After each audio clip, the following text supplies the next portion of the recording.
going on, everyone? Welcome back to another episode of the House Podcast. I'm your host, Josh Handler, one of the founders of the Handler Zimmerman team at Keller Williams Realty Elite, and we are here to talk all things real estate and have a good time doing it.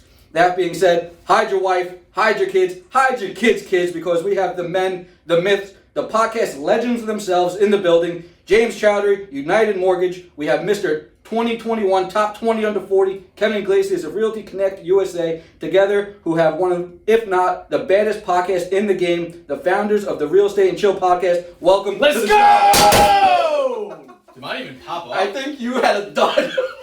What the heck? Nah, yours popped. Yours popped. Where did it go though? I didn't see anything come out.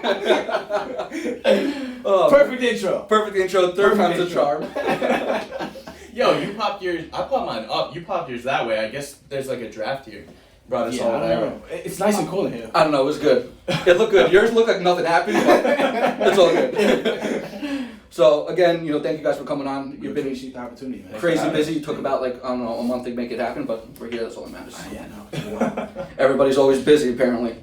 So a little background. I don't know much about you guys, but obviously, Real Estate and Chill podcast is what brought me to want to learn about you guys. So obviously, I think it's probably one of the best podcasts because it's entertaining. And I feel that is kind of what captures like a lot of people and want to actually listen, because people talk about the same shit, like, oh, what's going on in the market, and then 5 minutes later, like, you're finding something else on Spotify. Yeah, what else do you have to talk about? Yeah, so, I just wanted to give everybody, and myself, a quick recap, about what you guys did before you got into real estate and mortgages, and what kind of brought the, what made you guys take that first leap to be like, all right, real estate and mortgages, that's like going to be my career. Ladies first. Yo, you did it to me at the door. I had to do it back to you. Come on. Now we're even. Shots fired. You probably won't see him tomorrow. He's probably fired. First and last podcast. So before real estate, I was working like a 9-to-5 job, right? Okay. And I wanted to have that financial freedom to basically, do what I want when I want. And I think real estate really provides that. Yep. I was a groundsman at Aspen. You see the orange trucks? Yep. So I was doing that. I was a groundsman, picking up all the brush and stuff, putting it in the truck. And I was just like, I was fed up. I was watching HGTV. I'm guilty. I thought you could show 3 houses and be like, all right, this is it. You put it all. Nice and easy. Just money rolls in. That's what I thought it was, but it's not. So much work that goes behind that people don't see. Yeah. And I passed the test, and I was like, you know what, this is what I want to do. Because I've been like a salesman my whole life, right? And I was like, this is something I could be good at. And then the rest is history. So I was in the restaurant business, which I feel like a lot of realtors were in like hospitality at some point.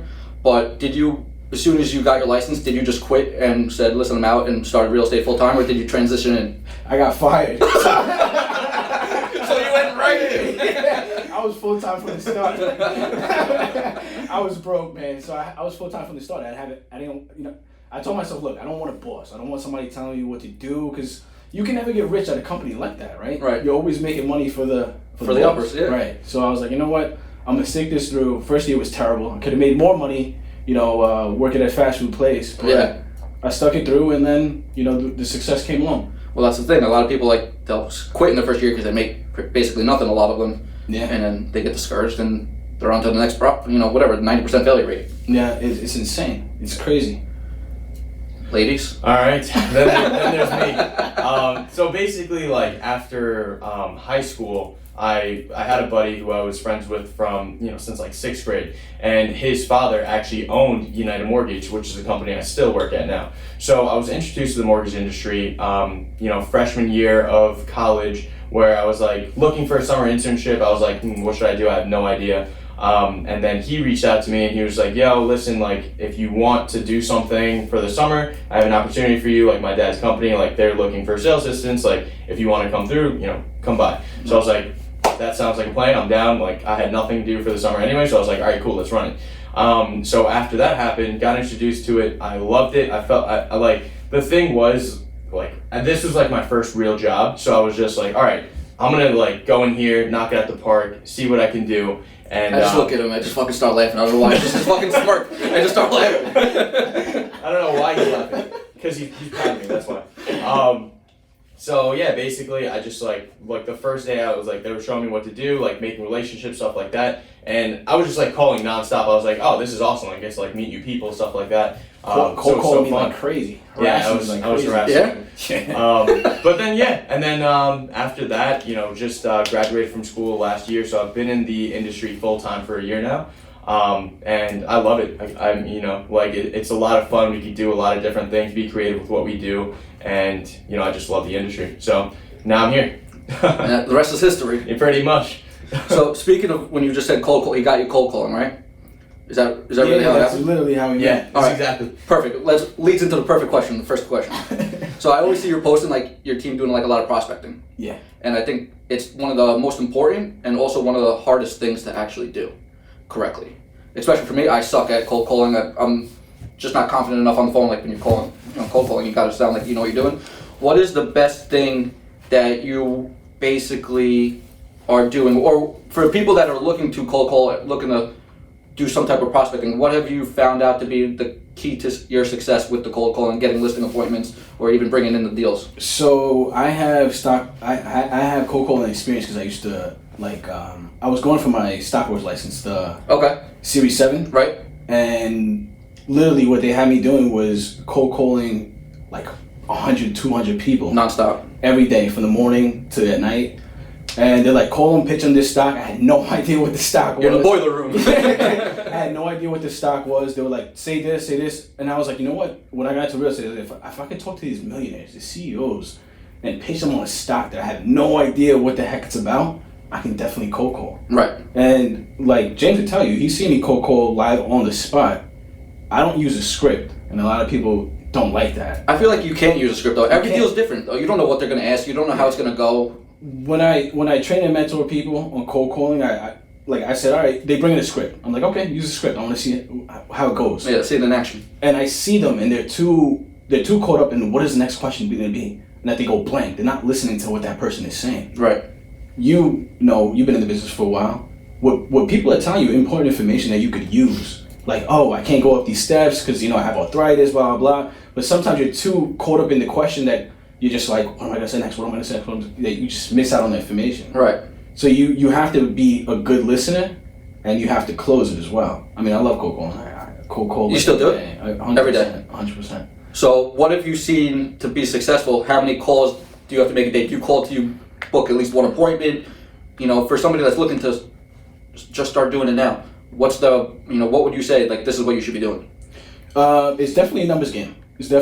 So what I do is I'll call, and let's say they don't answer at 10 in the morning, I follow up again at 6 at night. Because usually maybe they work or something like that. Right. I don't leave a message, because 9 times out of 10 they're not going to call you back. Right. So I always follow up, and I'm very aggressive. Like I'm getting a listing that I've been chasing for 2 years. Just staying on top of it. So it's all about being persistent and being yourself, right?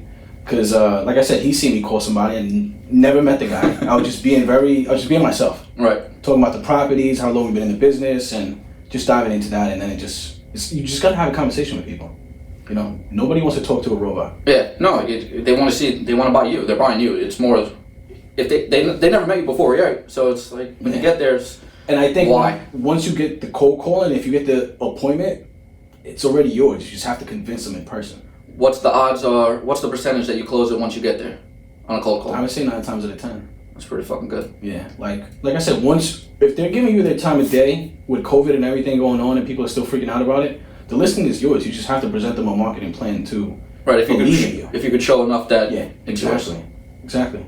Do you have to call? Are you cold calling for mortgages? So basically, what I used to do is I used to cold call realtors, but for cold calling like leads and stuff like that. Oh, that makes more sense. So you guys want to cold call realtors? Yeah. That's how I literally started. That's how we met. Everything. Yeah, that's how I started my business. I was just cold calling realtors, making connections, stuff like that. I don't really cold call clients. I mean, we have leads that come in, so I don't really consider that cold calling. Right.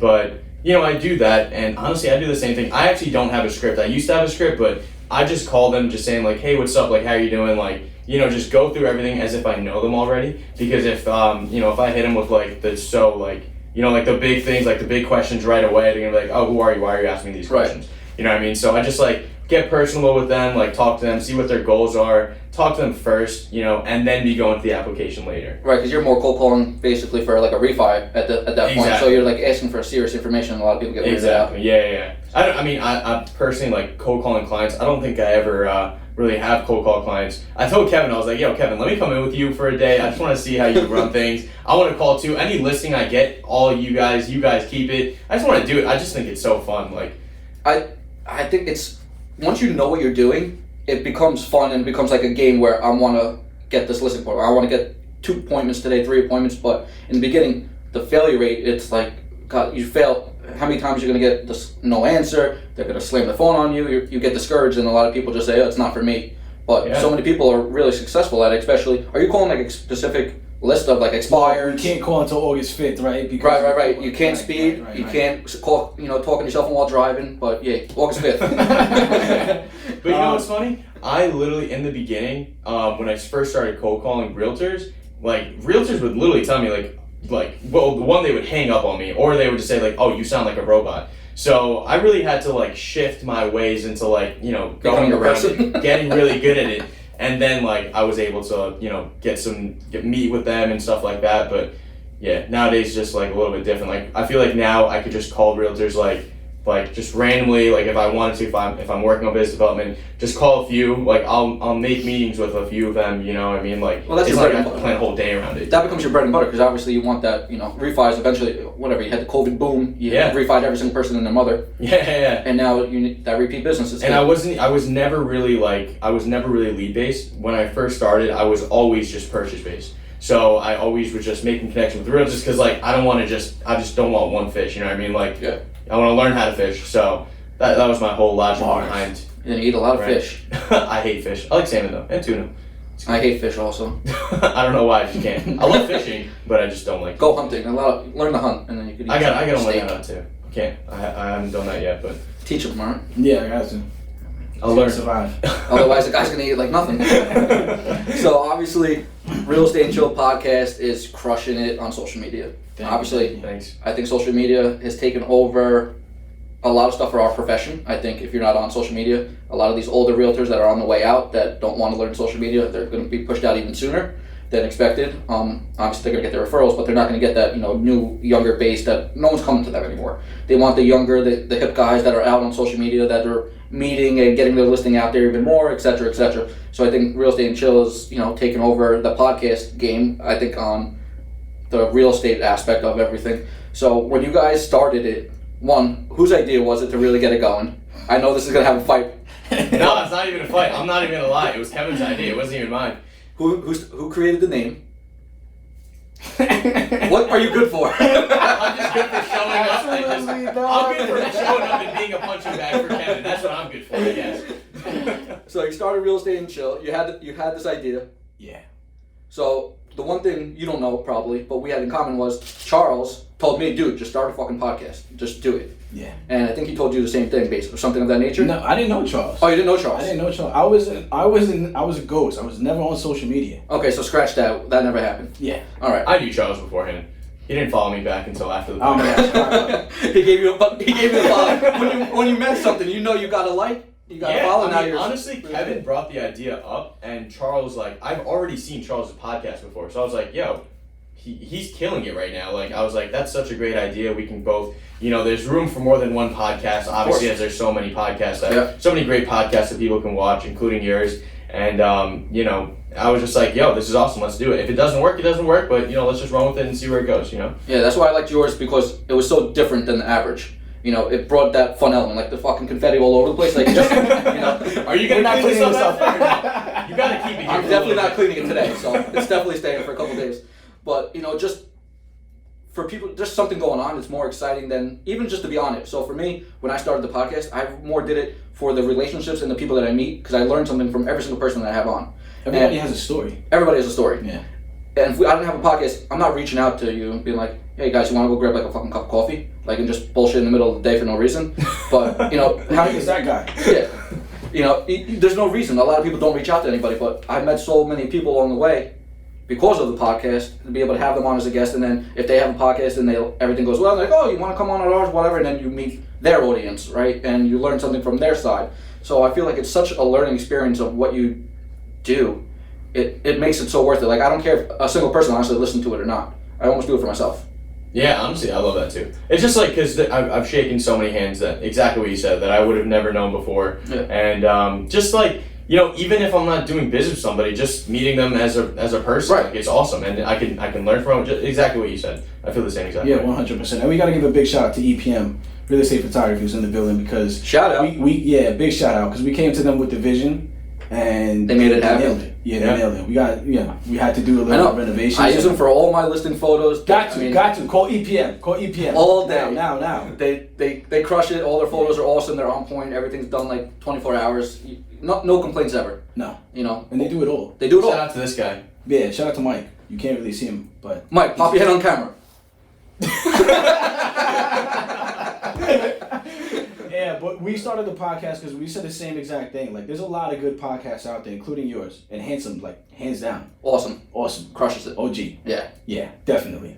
But so I never met him, right? And we would just watch the episodes on YouTube, and a couple episodes he said, "You got to start a podcast. There was like a light bulb just went off. I was like, I'm gonna start a podcast. yeah. So I called him. I said, "Look, I think this is gonna be really, really good." He's like, "Yeah, let's do it. I was like, "Well, we have to do something that's really entertaining." He's talking about me, by the way. Yeah, that guy. Okay. Guy next to me. I said, we have to do something that's really, really entertaining, that's different, that's going to stand out. And that's how we incorporated, like, all right, let's educate, but let's entertain at the same time.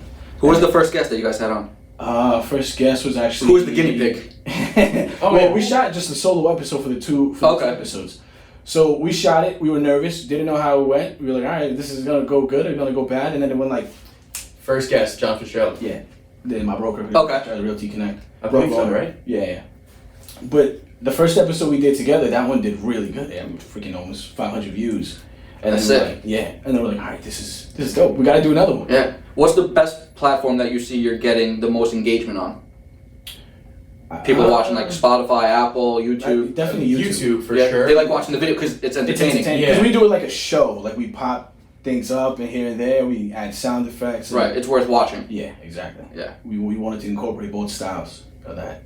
And that's great. I think that's what you need because I think so many people will only watch while they're driving or whatever. But if they're sitting at a computer and it's entertaining to watch, they'll keep going. They'll push past that breaking point of 15 minutes through. Like, all right, my attention span's onto something else. And that's another reason why we do it on Sunday, because I feel like everybody at night is just relaxing. Like, all right, let's tune into this episode. That's a good point. So. And whenever people ask me, like, oh, like, where's, like, if they ask me for a link of the pod, I always just send them, like, the YouTube channel. Because just, like, you'd rather see it in person. You know what I mean? Yeah, it makes it. So. Put the name to the face to the name, exactly. and all the confetti. So, you just won top 20 under 40. Congratulations. Thank you, sir. I don't want to touch you. You just went to the bathroom. Yeah, it's gross. Since you've won, obviously, your life has changed miraculously. I mean, now good things are happening. Big award, It is a huge accomplishment. And like I said, I was never on social media, though. So some people are like, damn, this kid popped out of nowhere. Well, that's the thing. So the point of the question is, so you've been doing real estate since... 2016. Okay, so 2016, so what's that, 5 years? Yeah, I did Almost my 5 first years. deal for 2016, so yeah, technically it's been 5. 5 years, right? So you were full-time straight from the get-go because obviously you had no choice. When did you really start turning it up to the point where you were like, now you're creating like your name, where it came to the point where this is serious? First year, like I said, sucked. I mean, I barely made like 30,000, which you don't get into real estate to make 30,000. Exactly. Yeah. You go to make a lot more. Not saying that 30,000 is a lot of money, guys, right? So don't get offended. I'm just saying, real estate, you want to provide that financial freedom for yourself. Right. And there's no ceiling, so you could go get a no $30,000 job somewhere and I've seen people make 30,000 in 1 month. right 9 to 5 and go home, and you could make your 30,000. But Yeah. obviously, you go here. First year was terrible. Then I said, you know what? I just got to turn up the volume. Once you get over that fear, too, because the fear was the biggest thing for me. It was holding me back. It's like, all right, who's going to want to work with me? I'm new, don't have a resume. Like, I had to reinvent myself. Yep. And then once I did that, it was just, I would say like 2018, I really, really, really picked it up. Okay. So what did you do from 2018 to now to push you to the level to, become a nominee and become one of the winners to, win the award? It's funny you asked that because I never knew about it. Really? I never knew about it. I was never on social media. So whatever LIBOR or Long Island Board of Realtors was doing, I had no idea. Okay. I was basically under a rock.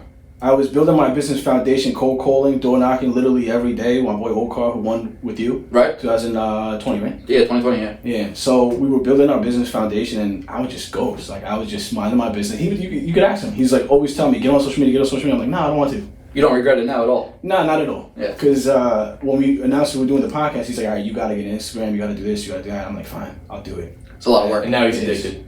Yeah. But this goes to what we said before. You have to be, honestly, our age group, to really keep propelling and bring people. When I show a listing, I'll be like, listen, this video got 9,000 views. That's 9,000 possible people that saw your house that maybe they didn't look at it on Zillow or Truly from anybody else because they're scrolling through social media. It's true. It's a huge selling point at the same time. 100%. But yeah, I had no idea about the top 20 under 40 at all. Nothing. I was used to winning awards in my office. Okay. And those accomplishments, I was like, all right, I'm satisfied with this. Okay. But then, like, everything was changing, and I keep my eye to everything. Like, I have, I can always tell when something's going to shift, or when it's the right time to do something. And then I was like, you know what, we got to do it. Let's just do it. And I just popped out of nowhere, basically. Popped right out. Fresh baby right out. Award winning. But yeah, I mean, just put it in the work. I know, because top 20 under 40, they look at everything. Yeah. Look at what you do for the community, GCI, experience, et cetera, et cetera. Mm-hmm. So it was a blessing to win. No, it's congratulations. It's a lot of applications go into that. I didn't know how many actually go in. Apparently, like a lot, a shitload. A lot. Yeah. Like, and to get it, it's not an easy task. So how do I apply? You gotta go get a different license. So I know it's a lot of real estate related questions, but you have a team, you said, at the bank, or you're part of the team? No, I'm actually a part of a team. So I'm on Team Moreno. They're great. They really built out a team where we can add so much value to realtors, to our clients, make sure that we can get them into those homes quickly. We can do a great job for them, and I love it. So you like being on the team, right? Yeah, I mean, honestly, I've heard of individual loan officers, and you kind of just don't get that guidance. I feel like I'm not at that point yet where everyone's at different stages of their career, right? Absolutely. So I'm not at that point yet where I can be someone who doesn't need to ask any questions or doesn't need advice on what product would be best for this or.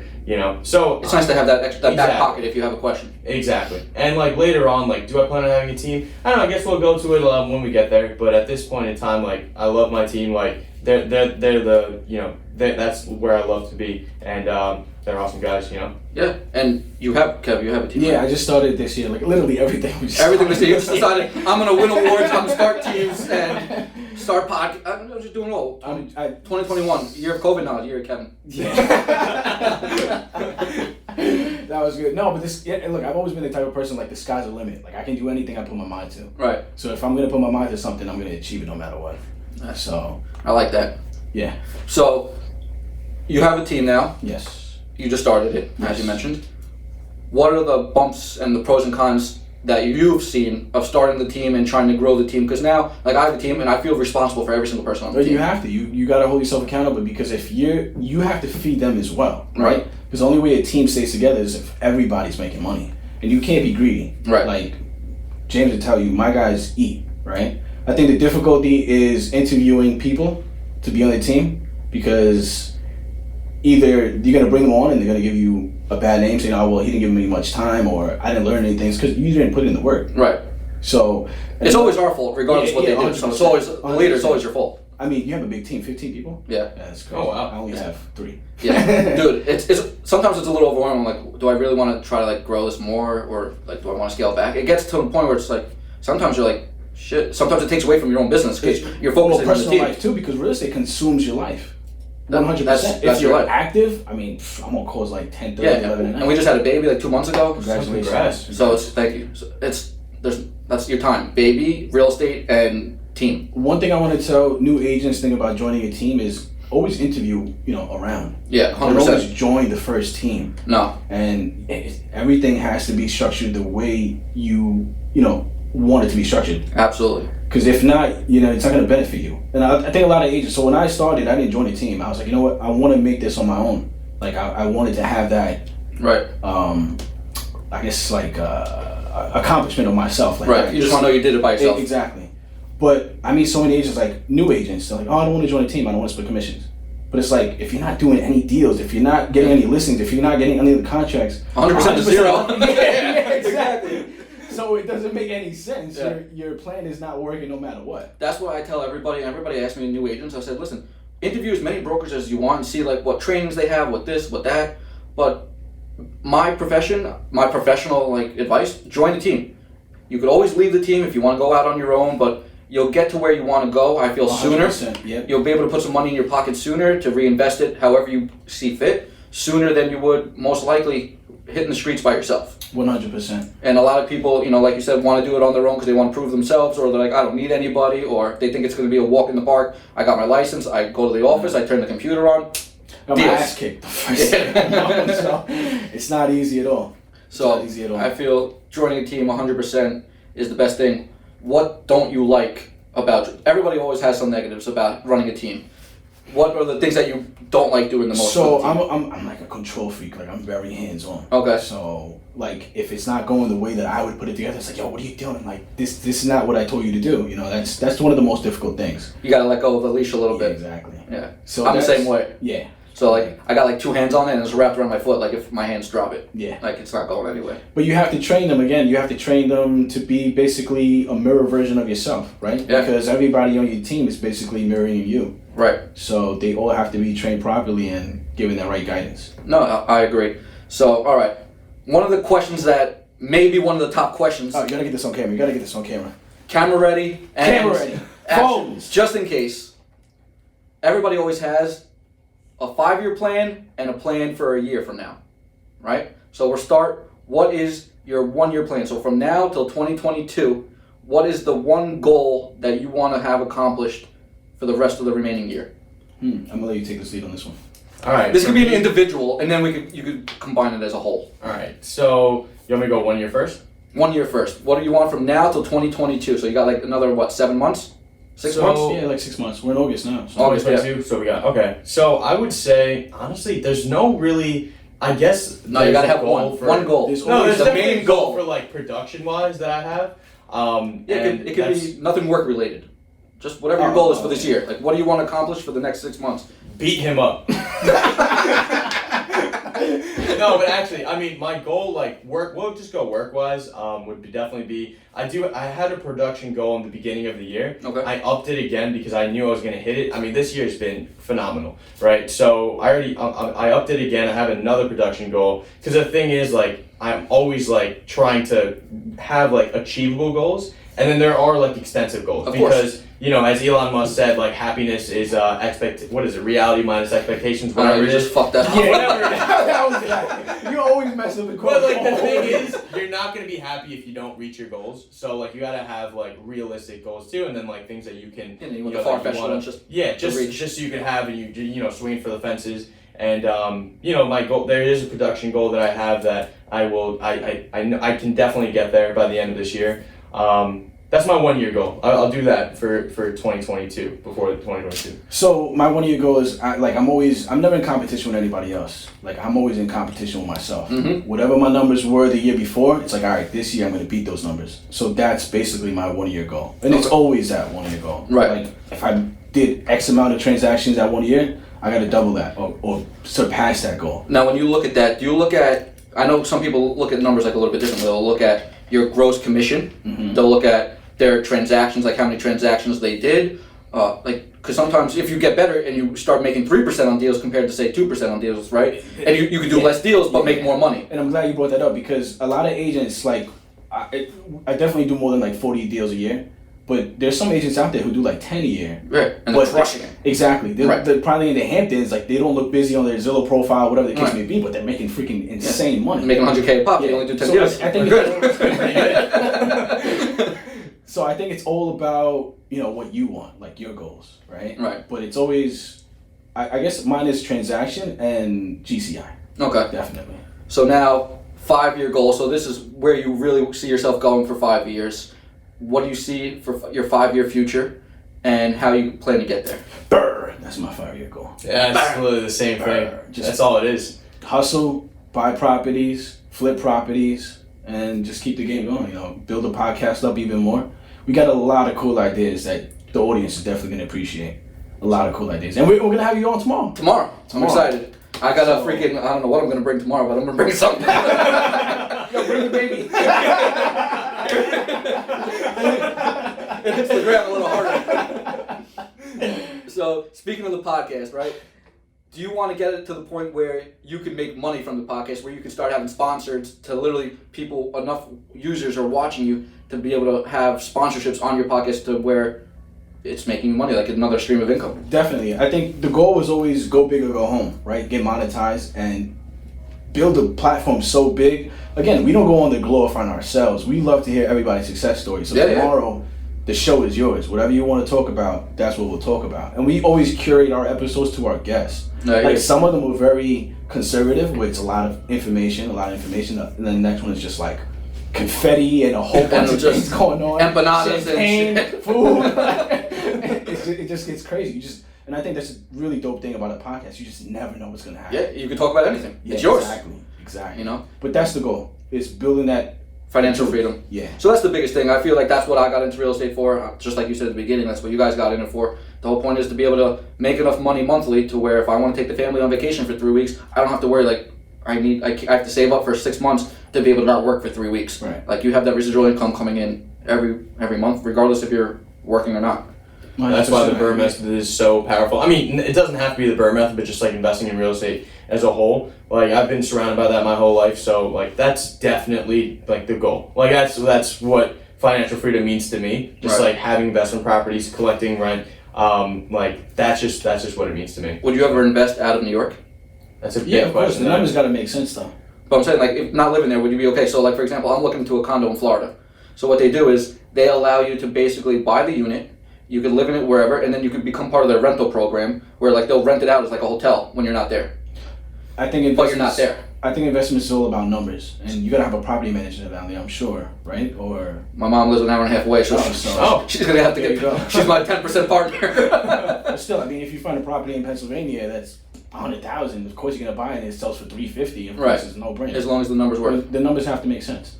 So for people that want to watch the Real Estate and Chill podcast, they want to reach out to you on the real estate side, mortgage, refi end. What's the best way to find you guys, get a hold of you guys, give it all?